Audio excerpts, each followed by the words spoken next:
about the skills and about the question types that we have learned. However, please pay attention that it is really important for you to know what are the question types that you have practiced so far, whether you have done it correctly or you have any difficulties in terms of the question. Also, in every week, you will see that I send you not only the materials that you are going to use in class, but then you also have the key. Because I did explain to you earlier, checking the key in class, actually, it takes a lot of time. Especially, we have the two skills of reading and listening in one lesson. So that's why it is compulsory that you have to do it. And then you will have to check the number of correct answers. And as I said to you earlier, for us, when we do the reading and the listening, it is not only about doing the questions, doing the exercises. But then after that, you have to know, we have done this one pretty easily with a lot of correct answers, or you have any difficulties, and from that, we know where to improve. At the end of the lesson, for example, today we learn about completion. You learn about yes, no, not given, or true, false, not given. But then in the test, in the reading test with 40 questions, you will see that we have a lot of types of question and skill. So that's why for us to improve the score in general, we need to know which skill or which question type that you have done well and which is not, okay? So that's why I always tell you that we have to do two things. Number one, that is checking the number of correct answers. And then you have your own diary. The learning diary is really effective for one student, especially when we learn language, because you know about your strength and weakness. So I hope that you will do the progress checking or the diary by yourself. So in unit number 1 and unit number 2, we have learned about completion and true, false, or yes, no, not given. They are all the questions that ask you to perform the skill of finding specific information, or in other words, it is scanning. Today, in terms of unit number 3 of reading, we are going to move to another one, which is heading matching. And the heading matching here, it is not about the specific information anymore, but then the task asks you to find the main idea of the paragraph or of a section so that you can find the correct heading to match. Now, first of all, I want you to look at the heading matching approach or the task guide that we have here so that you understand what it is, and also we will have some more idea of the question, even you may have done that before, okay? This task requires you to select the most suitable headings for the paragraphs of a reading passage. In the list of possible headings that you select from, some of the headings are not suitable for any of the paragraphs of the reading passage, which means they ask you to fill in to match 7 headings. However, the number of headings that they give you may be 10. It means that you are not going to use around 3 headings. So that's why we say that some of the headings are not suitable for any of the paragraphs, and you cannot use the way of guessing. The task requires you to decide what the main topic or point of each paragraph is. So once again, please distinguish. In the unit number 1 and unit number 2, we have learned about finding specific information. When you read the question, when you read the statement in true, false, or yes, no, not given, I ask you to identify the keywords, and then you have to look at the text to scan where is the keyword or where is a similar idea. However, for this one, it is not like that. It is not the one that we have to find specific information by just a phrase or a word that you have identified anymore. But then it asks you to know, to identify the main topic of the whole paragraph or even the whole section. Sometimes they ask you to find the main idea, not only for one body paragraph, okay? But then they ask you of one section. It means that it includes several paragraphs into that. An option may refer to something that is mentioned in a certain paragraph of the text, but it may not be the correct answer because it is not the main point or topic of that paragraph. Nhiều khi của các bạn tí nữa chúng ta sẽ nhìn với nhau cụ thể hơn, nhưng nó có một trong những cái phần là các bạn sẽ thấy là có cái từ vựng hoặc là cái cụm từ nó rất giống so với cái đoạn mà các bạn đang đọc. Tuy nhiên thì nó lại không phải là một cái heading hoặc là câu trả lời đúng. Lý do là bởi vì nó chỉ tới một cái phần gọi là specific information mà các bạn đã quen ở 2 buổi trước thôi. Chứ còn cái từ đó hoặc cái cụm từ đó nó không đại diện cho cái phần main idea hoặc là main topic của cả đoạn hoặc là cả phần mà các bạn đang đọc. Được chưa? Thì các bạn hiểu những cái chi tiết này trước khi mà chúng ta nhìn vào phần bài đọc cụ thể. Và đấy nó cũng là cái lỗi được gọi là word spotting. Beware of word spotting. Do not choose a heading that your answer simply as your answer simply because it contains a word that also appears in a particular paragraph. It is likely that the same word will appear in other paragraphs. Đó, thì đấy là điều cô vừa mới giải thích xong. Trong bài của các bạn, bởi vì nó sẽ có những cái phần keyword được chạy từ đầu đến cuối. Lý do đơn giản giống như các bạn đã được học một buổi liên quan phần task 2 của essay ấy, là bởi vì đấy là cái keyword của toàn bài. Nên thường ở mỗi đoạn, đặc biệt là body paragraph, mặc dù các bạn chỉ biết là 4 đoạn, trong đấy có 2 đoạn body paragraph thôi, nhưng trong những cái câu như câu topic sentence chẳng hạn, thì cái phần keyword đấy nó luôn được nhắc lại. Và cái đấy nó là cái cách để giữ được coherence và cohesion, cũng như giúp cho người viết như chúng ta nhớ lại được, biết được có một cái sợi dây là các bạn đang viết về cái chủ đề gì, đúng không ạ? Thì nó không chỉ nhằm mục đích là cho người viết mà còn nhằm mục đích là giữ được cái điểm số liên quan đến coherence, cohesion nữa. Thì tương tự ở trong này cũng vậy thôi. Nếu các bạn thấy được có một từ, cụm từ, thậm chí là nó được repeated several times ở trong đoạn đi chăng nữa, có thể nó là câu trả lời đúng, nhưng cũng có thể nó không phải là câu trả lời đúng. Lý do là bởi vì nó là keyword của toàn bài. Được chưa? Và nhiều khi như cô vừa mới nói rồi, ở trình độ thấp thôi là chúng ta sẽ có một trong những cái là người ta cho rất là giống, thậm chí là một câu hoặc là giống gần cả một câu ở trong bài đọc hoặc trong đoạn của các bạn, và sau đó người ta bê ra làm thành phần heading.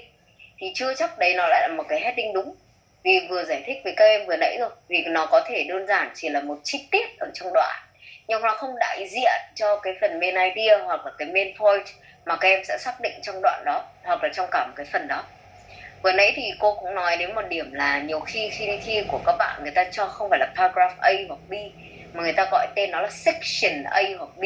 Và trong mỗi section đó thì người ta lại có rất là nhiều đoạn, thậm chí là 3-4 đoạn trong đấy, và người ta gọi nó là một section. Và các em vẫn cần phải tìm được một cái heading cho một section lớn như vậy. Được chưa? Ở trong này của chúng ta thì nó sẽ có một vài bước thì mời các em nhìn lại. The best approach to this task is to read each paragraph of the text one by one, and then look at the list of headings each time to select the appropriate one. Thường ấy, thì thực ra ở đây của bọn mình không phải là có một cách duy nhất, nhưng thường cái cách tốt mà trong phần này mọi người đều khá quen thuộc, đó chính là các em sẽ cần phải đọc từng đoạn. Đọc được đoạn A xong thì chúng ta sẽ quay trở lại phần headings để xem là heading nào nó sẽ có thể được sử dụng như là main idea của đoạn mà các em vừa mới hoàn thành. Cái việc mà chúng ta đọc toàn bài ấy, ví dụ người ta cho các bạn là từ 5 đến 7 đoạn đi, mà mình đọc hết thì việc đấy không để làm gì cả, làm sao mà nhớ nổi, đúng không ạ? Cho nên đấy là lý do tại sao mà trong này của chúng ta mới là đọc từng đoạn. Read each paragraph of the text one by one, và chúng ta nhìn vào cái list of headings để xem là cái appropriate, cái heading nào nó sẽ có thể chọn để làm main idea của đoạn đó. Okay, step number 1, read the paragraph A, for example, carefully and identify the main topic. Trước khi nhìn vào phần headings thì các em cũng nên tự hỏi mình một câu hỏi hoặc tự trả lời một câu hỏi rằng là thế mình vừa đọc cái gì? Cái main idea, cái ý chính của đoạn này là gì? Nếu các em không được cung cấp liên quan đến việc gọi là headings thì các em sẽ có một cái cụm gì, các em sẽ có một câu gì, các em sẽ có một cái phần giải thích cho người khác là đoạn này nó về cái gì, ngắn gọn như thế nào. Thì tự trả lời trước đi, tiếng Anh hay tiếng Việt đều được, để có một cái sự tổng kết trước là tôi vừa đọc cái gì. Sau đó rồi thì các em mới có nhìn vào các cái phần headings, thì từ đó mình sẽ xác định headings một cách dễ dàng hơn. Thay vì việc là mình vừa đọc xong chưa có bất kỳ idea gì, đọc kiểu không chú ý chẳng hạn, không có idea là đoạn này mình về cái gì, mà các em quay ra chọn thì thực ra nó cũng không hiệu quả. Được chưa? Và sau đó thì mình sẽ có cái phần list of headings, Và khi nhìn vào list of headings chẳng hạn thì các em hãy thử xem có cái nào mà mình đã vừa nãy đọc chả thấy có gì cả, chả liên quan gì cả, hoặc là nó thậm chí là đối lập so với những gì mà các em vừa mới đọc xong, thì các em có quyền gạch bớt đi, eliminate bớt đi, đúng không ạ? Để mình loại trừ đi những cái mà mình thấy rất là obvious là không được nhắc tới, hoặc là không đúng so với đoạn mình vừa mới đọc. Và còn lại một vài cái để cân nhắc, để consider xem là mình sẽ chọn cái gì thì nó đúng hơn. Được chưa? Đấy nó cũng là một cái cách mà chúng ta cần phải xem. Chứ còn trong 9-10 headings mà mình chọn ngay được thì đấy nó cũng không phải là một cái phương án hợp lý. Mà thường chúng ta sẽ đọc từng cái heading và xem cái nào mình có thể loại trừ bớt đi được. Được chưa? Và sau đó đương nhiên bước 3 là choose the correct option. Như vậy gọi là các bước thôi, nhưng mà để cho các em hiểu được rằng bước 1 là chúng ta sẽ cần phải đọc các đoạn, đọc từng đoạn, ví dụ đọc đoạn A thôi. Và mình sẽ xác định xem là cái main idea của nó là gì. Và xin nhắc lại, trong giai đoạn này thì mình nói rồi rất là ngắn gọn thôi, bằng ngôn ngữ của chính mình, tiếng Anh hay tiếng Việt đều được, để có qua đi thì những cái cụm quan trọng. Sau đó bước 2 là mình sẽ nhìn vào từng heading để xem có cái nào mà mình thấy không liên quan, mình loại trừ được hay không. Và cuối cùng của chúng ta đương nhiên rồi là mình sẽ có cái phương án để mình có thể chọn được. Trong trường hợp ở bước 3 mà các em vẫn còn đang băn khoăn giữa hai phương án chẳng hạn, thì việc mà chúng ta cứ nốt vào cả hai phương án là chuyện bình thường. Là tí nữa khi mà chúng ta quay trở lại hoặc là loại trừ bớt ở những đoạn khác nó phù hợp hơn, thì chúng ta sẽ có khả năng chốt lại được một cái cuối cùng. Được chưa? Nếu mà bạn nào có câu hỏi là ở cái phần cuối mà các em vẫn còn đang băn khoăn hai đáp án chẳng hạn, hoặc thậm chí là hơn, sau đó thì đương nhiên chúng ta phải quay trở lại rồi. Bây giờ mời các em sẽ nhìn vào một cái phần ví dụ sau đây để chúng ta hiểu rõ hơn về loại câu hỏi cũng như là đề kiểu này đã. Sau đó thì chúng ta sẽ nói tiếp. Bài đầu tiên của các bạn ở reading số 1 có tên là Children's Literature, văn học dành cho trẻ em. Children's Literature. Ở đây các bạn sẽ có thể thấy là trong bài người ta đã chia sẵn thành các đoạn rồi, được đánh dấu một cách rõ ràng A, B, C, D, cho đến đoạn cuối cùng của các bạn là đoạn G. Như vậy ở trong này của chúng ta có các đoạn từ A đến G đã được đánh số. Và cái thứ hai nữa của bọn mình là chính là về phần câu hỏi. Mời các em nhìn ạ. Reading passage has 7 paragraphs from A to G. Choose the correct heading for each paragraph from the list of headings below. Write the correct numbers 1 to 10 in boxes 1 to 7 on your answer sheet. Thì ở đây cô vừa mới giới thiệu cho các bạn ở phía trước, chúng ta có tổng cộng 7 đoạn. Nhưng ở đây các bạn được cung cấp đến 10 headings, đúng không ạ? Và nhiệm vụ của chúng ta sẽ cần phải chọn ra 7 heading đúng tương ứng với 7 đoạn mà chúng ta có ở phía trên. Ở đây của chúng ta thì không có cái nào được làm trước cả, đúng không ạ? Không có cái nào mà các em thấy là người ta lấy làm ví dụ cả. Nhưng có những bài mà nó có tính ví dụ, đúng không ạ? Ví dụ người ta nói sẵn là paragraph A đi, đó là đáp án số 1, thì các em phải gạch cái đáp án số 1 đấy đi để chúng ta đỡ bị nhầm lẫn. Bây giờ cô mời các bạn nhìn vào cái phần bài đọc này của chúng ta này. Các em có thể thấy ở trong này của bọn mình ấy là có các đoạn thì nó cũng độ dài bình thường, không phải quá ngắn quá dài. Nhưng hãy nhìn qua headings một lượt để xem là chúng ta cần phải chú ý điều gì ở đây. Number 1. Optimistic beliefs held by the writers of children's literature. Optimistic belief là cái đầu tiên. Cái thứ hai của bọn mình là by the writers. Tức là nếu tí nữa cô chọn cái số 1 thì người ta sẽ cần phải có cái quan điểm lạc quan. Nhưng cái quan điểm này là đến từ phía tác giả. Cho nên nếu em đọc đoạn xong mà em thấy là thứ nhất nó là pessimistic belief đi, là nó rất là bi quan về văn học dành cho trẻ em, hoặc là không phải là đến cái quan điểm của tác giả mà lại quan điểm của những người khác đi, thì em không thể chọn cái số 1 được. Thì nó vẫn có những cái phần keyword trong phần heading mà các em sẽ cần phải nắm vào, các em sẽ cần phải dựa vào để mình cũng có thể loại trừ hoặc là chọn về sau, đúng không? Number 2. The attitudes of certain adults towards children's literature. Nếu các em so sánh giữa số 1 và số 2 thì sẽ thấy được rõ ràng là số 1 nhỏ hơn số 2 rất nhiều. Số 2 của bọn mình là the attitudes, là quan điểm thôi, thái độ, không biết là tốt hay xấu, khách quan lạc quan thì không biết. Và cái thứ hai nữa của bọn mình là certain adults, là một số cái nhóm gọi là người lớn thôi, chứ họ cũng không chỉ rõ ra đấy là đối tượng hoặc là nhóm nào. Number 3, the attraction of children's literature. Ở đây chúng ta có một cái phần keyword quan trọng, đó chính là attraction, là cái sự thu hút, đúng không?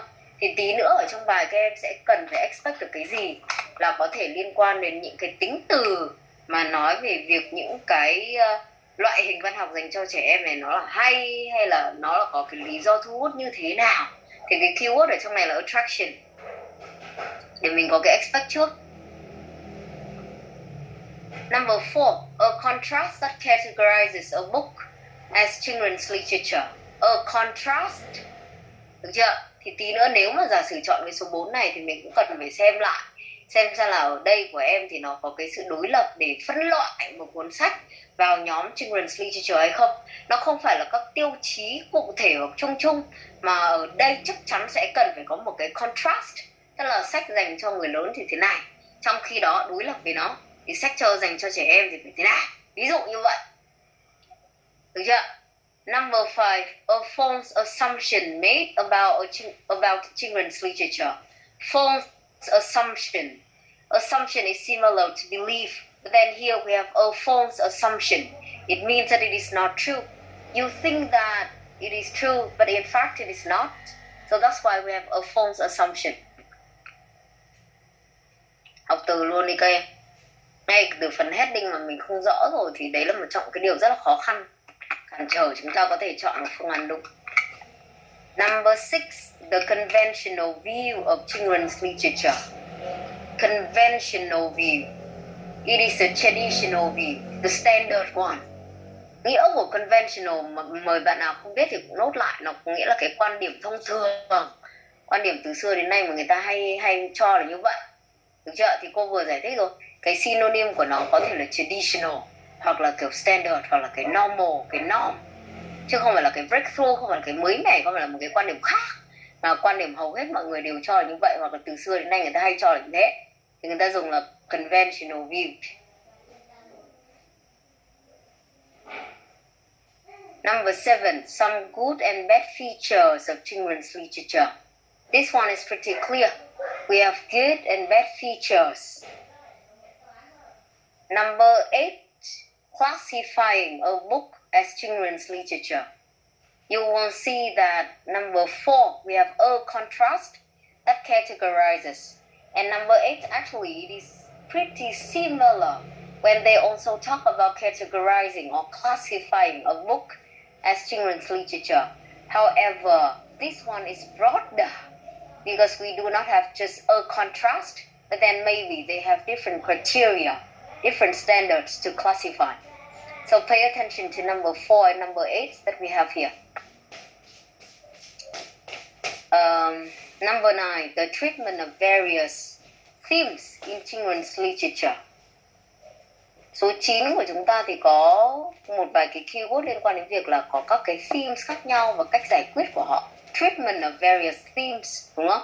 Thì đối với những cái theme này thì mọi người đã làm gì trong văn học trẻ em? Thì đương nhiên đối tượng ở trong này là children mà. Thì đấy là có hai cái cụm keyword này mà các em cũng có thể cần phải chú ý. And the last one, another way of looking at children's literature. Một cái cách khác để đánh giá, để xem văn học dành cho trẻ em. Thì sau khi nhìn một lượt rồi thì các em sẽ thấy là có những cái mà nó gần giống nhau, có cái to hơn, có cái nhỏ hơn, đúng chưa? Hoặc là ví dụ như là mình vừa mới phân tích ở phía trên là có cái số 6 đi. The conventional view là cái quan điểm truyền thống, đúng không? Quan điểm của nhiều người cho là rằng là như vậy, từ xưa đến nay nó như thế. Nhưng số 10 là another way, thì chứng tỏ ở đây nó không phải là conventional, nó không phải là traditional nữa. Đấy. Thì đương nhiên trong bài nó sẽ có những cái mà nó gần giống, hoặc là to nhỏ, hoặc là thậm chí là đối lập nữa, để cho các em có cái sự phân biệt và mình sẽ cần phải chọn cho đúng. Ở đây của chúng ta có 3 cái không sử dụng, chứ không phải là mình sử dụng hết. Và chưa có bất kỳ một cái example nào. Như vậy mình sẽ cần phải điền hết cho cả 7 cái paragraphs ở trong này mà chúng ta đang có. Okay? So now class, in this one I just bring you the heading matching, no other types of question. Please spend around 10 minutes. Okay. In the test we have 14 questions. You have 20 minutes So in this one, you should spend around 10 minutes doing the 7 questions. And then after that, we will explain with each other. Khi các bạn chọn ấy, thì các bạn hãy cố gắng chú ý đến những cái điểm mà cô vừa nói phía trên. Và xem là clue trong bài thì nó có match như thế nào. Thì chúng ta có thể đưa ra được cái giải thích về việc tại sao mình lại chọn cái matching này chứ không phải cái matching khác. Okay? So 10 minutes.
Cô ơi, cô gửi cái bài này vào đâu vậy ạ? Please check the Google Classroom. I did send it or upload it, not send but upload it on the Google Classroom.